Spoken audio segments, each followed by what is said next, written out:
Why do 80% of young adults struggle with their finances? It's because of these 5 common mistakes. Right, let's dive straight in. First up, personal finance mistakes.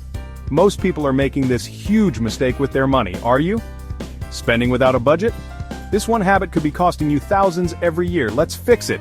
Next, investing mistakes. If you're investing like this, you're losing money, and you don't even know it. Here's what smart investors do instead.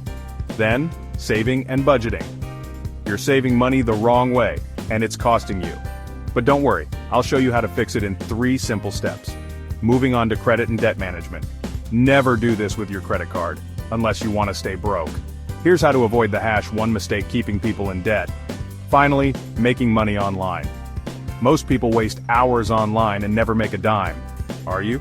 I'll show you how to turn your screen time into income. Ready to avoid these financial blunders and start building a brighter future? Let's go.